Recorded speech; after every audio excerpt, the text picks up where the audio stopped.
Bismillahir Rahmanir Rahim. Monsieur le Président, Messieurs les professeurs membres du jury, c'est un immense honneur et évidemment un grand plaisir pour nous de soutenir devant vous notre thèse « La protection du créancier dans les gages sans dépossession, esquisse d'une étude critique ». Nous tenons à vous exprimer toute notre gratitude pour avoir bien voulu venir les discuter en cette belle journée pluviale. Nous exprimons également notre reconnaissance envers notre directeur de recherche, monsieur le professeur Hatem Rouetbi, pour son soutien, d'abord sa confiance, mais aussi pour ses conseils qui nous ont éclairés et nous ont permis de mener à bien ce travail.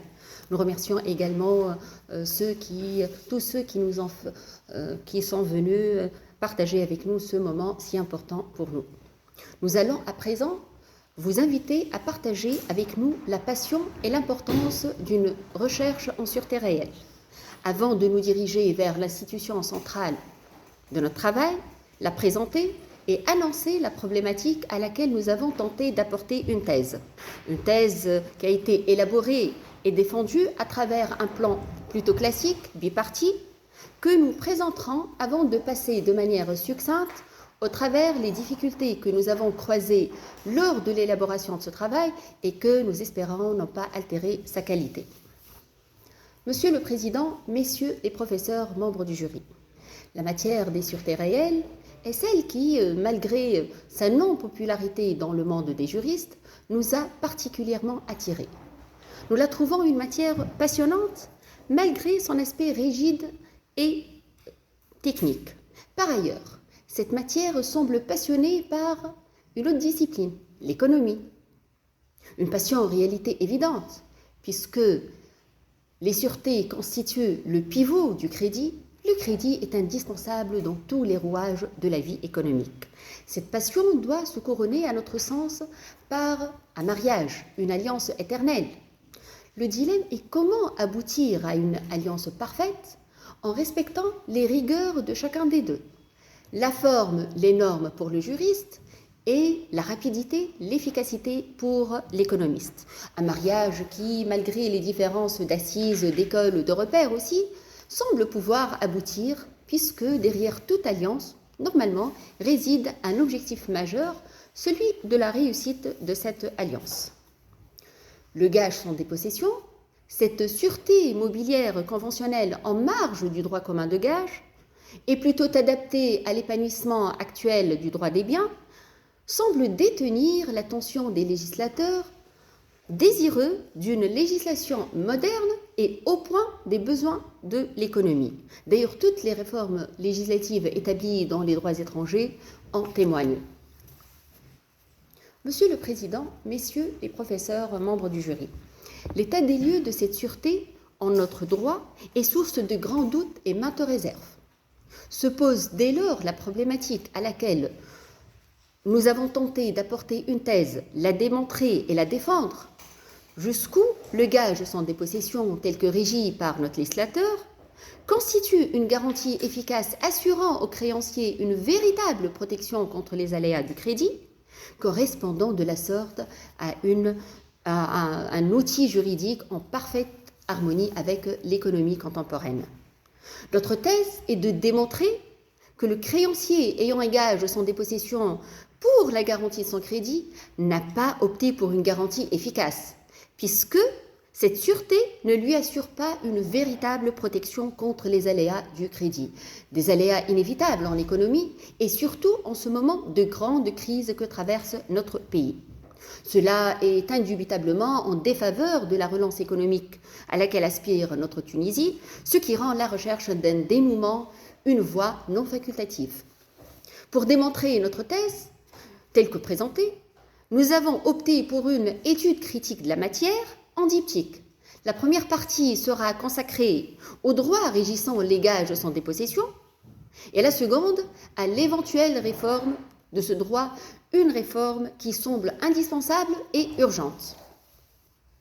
Monsieur le Président, Messieurs les professeurs membres du jury, dans un premier temps, nous avons tenté de démontrer la défaillance de la protection du créancier dans les gages sans dépossession, une défaillance due, à notre sens, au siège de cette sûreté, c'est-à-dire à son droit. Nous avons établi clairement que cette défaillance, qui a été soulignée lors des deux temps de la sûreté, c'est-à-dire lors de sa constitution et lors de sa réalisation, anéantit à bas l'efficacité de cette sûreté réelle. À la lumière de l'étude critique établie, nous avons dû, messieurs, affronter un droit alourdi. Il l'est par son émiettement, certes, mais aussi par le temps, par l'histoire.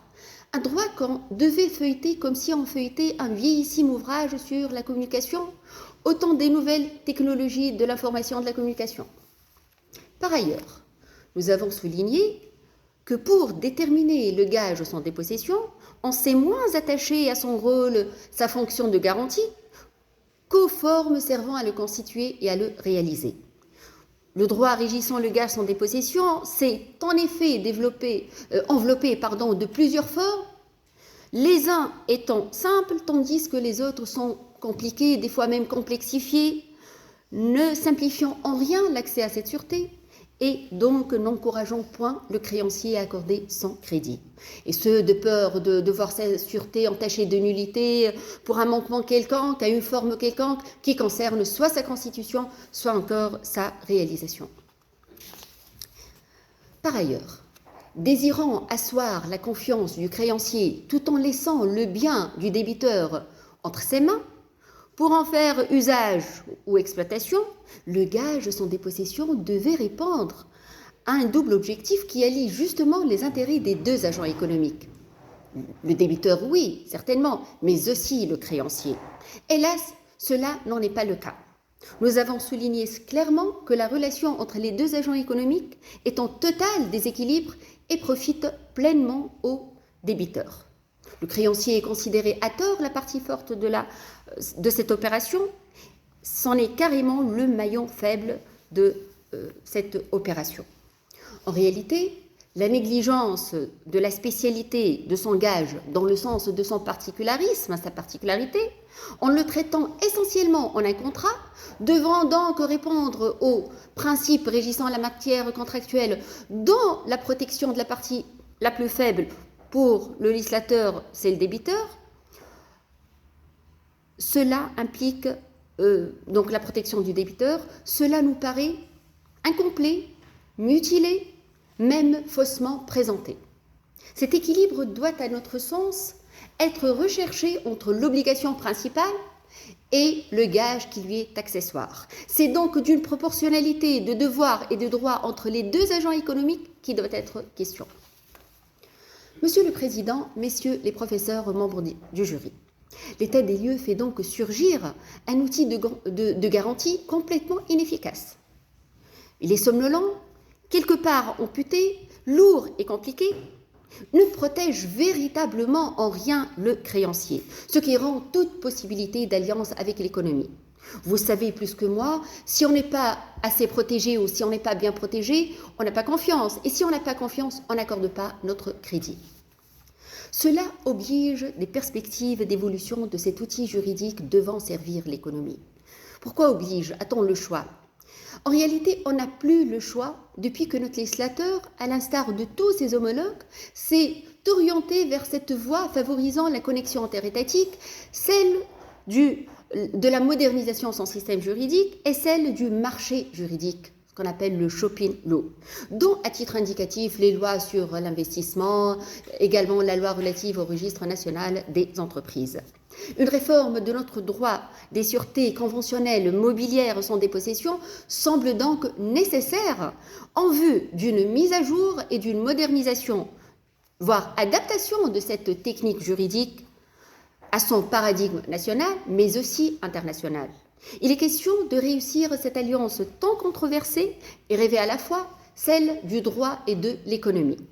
Ce serait donc, comme nous l'avons annoncé à la seconde partie, une réforme de la matière dont l'objectif sera réinsérer cette sûreté à sa juste place et ajuster éventuellement son régime juridique en vue d'une sûreté mobilière moderne assurant une véritable protection à son titulaire, ayant ses chances dans le shopping law et donc favorisant la relance économique de notre pays.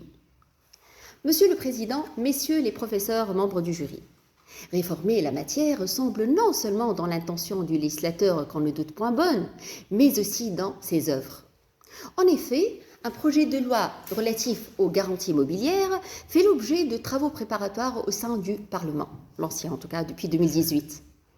Les débats autour de ce projet de loi ont perduré 2 années, à travers lesquelles la commission chargée de la législation générale au sein du Parlement était un vrai théâtre d'avis de différents spécialistes, juristes comme économistes.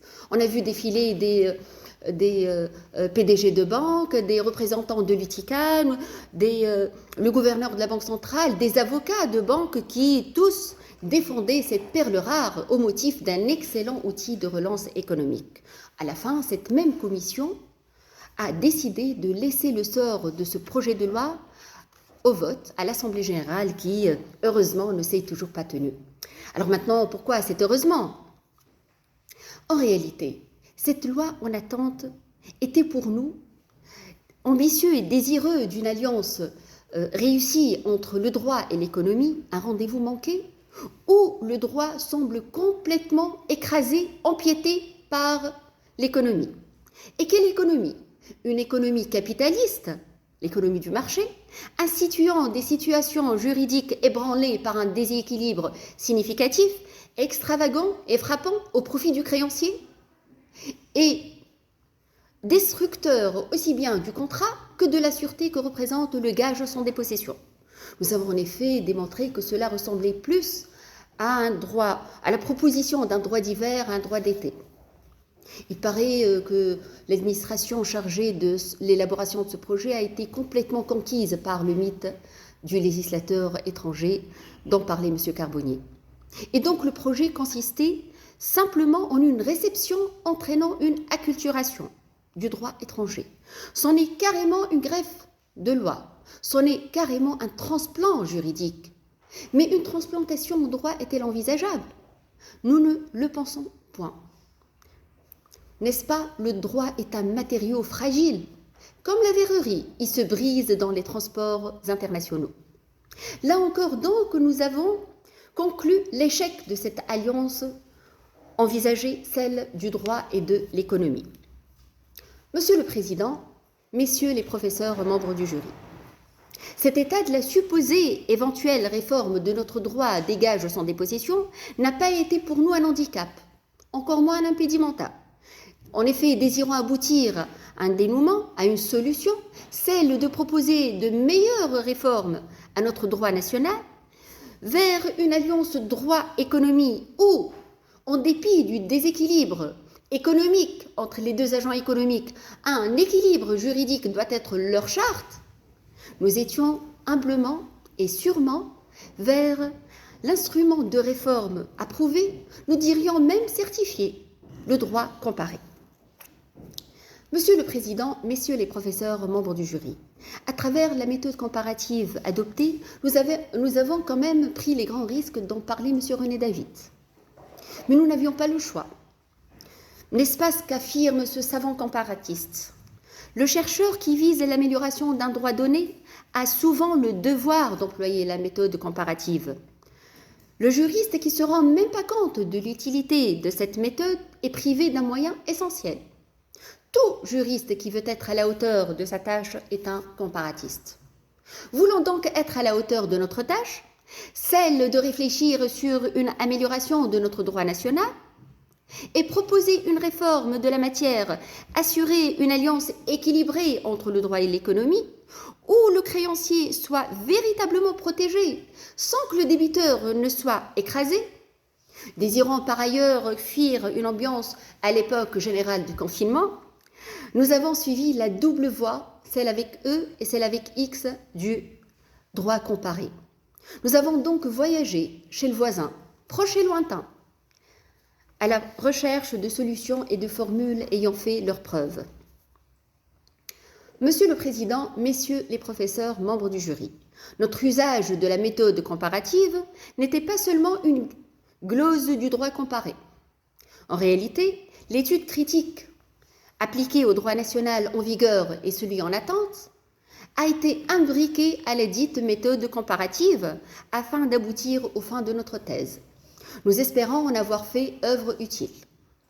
Comme la comparaison porte avec fruit des axes d'amélioration, l'on a pris ce qui était ce qui nous semble en tout cas utile à notre proposition de réforme à cette matière que nous ne prétendons pas étaler comme à pied d'œuvre, mais que nous espérons portera. Sans vouloir s'en étaler, mais messieurs, des difficultés ont répondu présentes lors de ce travail. D'abord, une difficulté qui n'est pas en réalité propre ou liée à ce travail entrepris, mais plutôt liée au contexte sanitaire général, national aussi bien lié à celui à l'échelle internationale, qui a fait quand même qu'un bon volume de stress était là. Puis nous pensons fort que c'est une difficulté propre à cette matière, qui est cette jurisprudence nationale rarissime.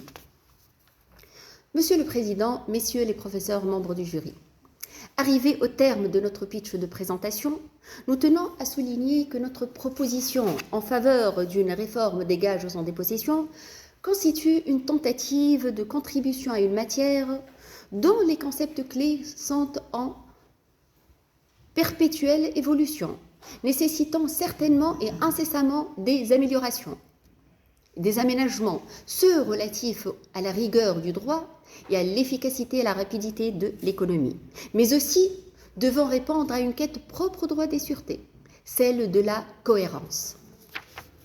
Mais l'essentiel est acquis. Le gage sans dépossession est un perturbateur. Nous nous réjouissons de ce que disait le poète français René Char, « Ce qui vient au monde pour ne rien troubler ne mérite ni égard ni patience ».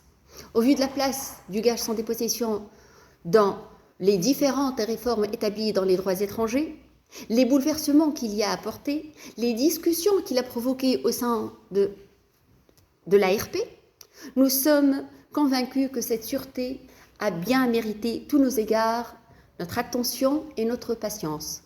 Nous vous remercions pour les vôtres. Merci. Merci, madame.